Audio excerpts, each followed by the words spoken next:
impact of COVID-19 is affecting all sorts of industries. In our industry in particular, in the field of architectural design, we really do rely on collaboration, both within the team and also all of the consultants that are part of the collective output that makes any building. You know, the engineers, MEP consultants, and specialists as well. So under normal circumstances, we really rely on the physical office space to come together. It's inherently a kind of a physical collaborative process. And we've been forced to try some other ways of carrying on that collaboration. But in a strange sort of way, I found that for the actual project understanding and integration and connectivity, there's actually been an improvement through these sort of online tools. We're able at the moment to have a continuous online presence with practically all members of the team in terms of Killa Design's architectural team. And when we need a specialist input, particular points of concern, we can invite our consultants into the chat. We can invite even our clients in and get clarification on things.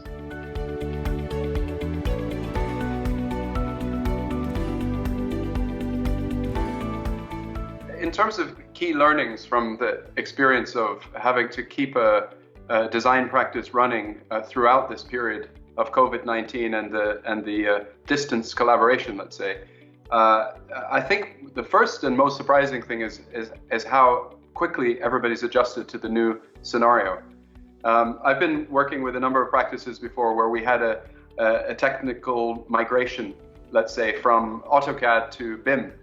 And this was quite a difficult transition.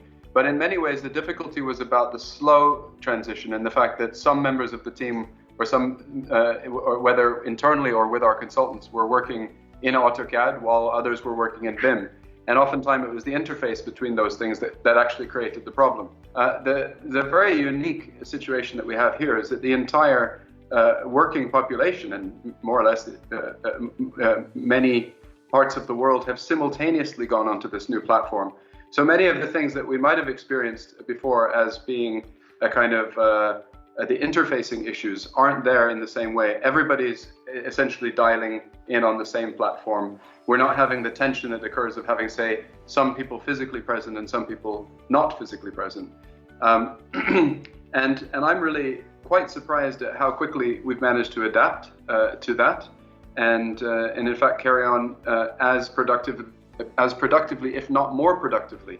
Architectural design is inherently collaborative, and it does make sense to be working in a shared space. But it's not necessary that that shared space is physical.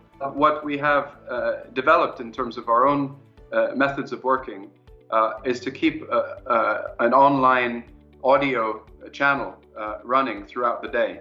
And any member of the team can unmute, ask a question to whoever's online, and literally call out and say, "Hey guys, you know, we've got this clash down in the basement. Does anybody know where this pump room came from, or why do we have a pipe sticking through the staircase," and so forth. And in the past, it would often require a physical meeting, maybe after setting it up, a few days' notice, and maybe the guys don't turn up, they can't find parking, maybe something else comes up in the interim. Now we're able to literally at the press of a button be in touch with those folks, bring them into that chat space, resolve the issue, and we can have up to 20, 30 people listening in on the conversation. So that peripheral information, not everybody is necessarily directly part of the conversation, but everybody's getting that information.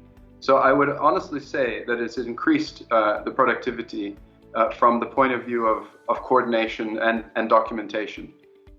From a design perspective, it's a bit more challenging, but we're working on it. In terms of some of our operations on site, what's been quite interesting is that site is very health and safety conscious, as you can imagine, and more so at this time where we really have to limit physical exposure of people on sites, which are inherently physical spaces and situations.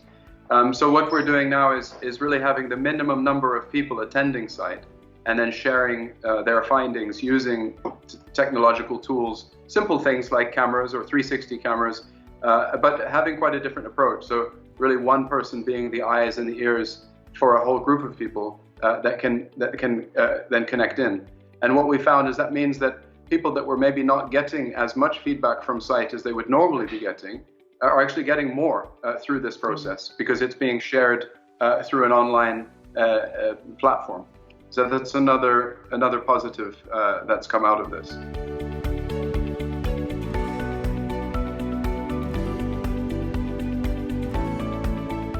Here we have essentially a health problem that can be overcome. It can be literally cured.